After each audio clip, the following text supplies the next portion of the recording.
Hi, this is Eric over at Crooked Tail Family Farm. I wanted to share a really special tree with you. We're actually well, my wife's making me sell it. So I want to share it with you before it goes. So what we've got here is a BNR, Bordissot Negra Rimada, one of the most famous trees to come out of Spain. It was in the collection of Montserrat Pons, who is a very famous fig grower. And we got our cutting originally in January of 2022 from noted American grower Harvey. So we've grafted this about 4 months ago, and it is already taller than its 2-year-old mother tree. And you know, I've heard a lot of growers talk about how slow-growing varieties like Black Madeira and BNR really need to be grafted to fully appreciate it. And just wow. Now, let me start with the fig here. We've got a little figlet coming in, and you can see the stripes on it. So as that grows, that's going to become a dark, dark purple fig, and it has these like pinkish magenta stripes. It's one of the most beautiful figs I've ever seen. And the flavor is legendary. Harvey gives it a 9. I don't think our tree is big enough to really put out the quality of fig that I know it's capable. So it's good, but I know it's going to be better. And I think it's going to be better grafted. Just the vigor of it makes all the difference when you're trying to put out good fruit. So anyway, beautiful tree. You can actually see some of the striping in the wood. Just grows beautiful and thick. And as we go down here, we can see the graft. There we go. And this is a whip and tongue. And you can see the sort of the Z pattern here.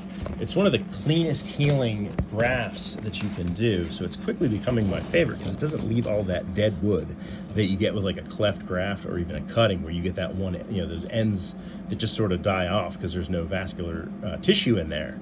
Nothing, you know, the tree doesn't feed those areas, so they die off. Well, you don't have that problem here. It just calluses over and becomes almost invisible as the tree grows. So that just makes me super happy. And then down here, so the rootstock that we're using is an interesting story. So we have it by the name of Mystery Family Favorite.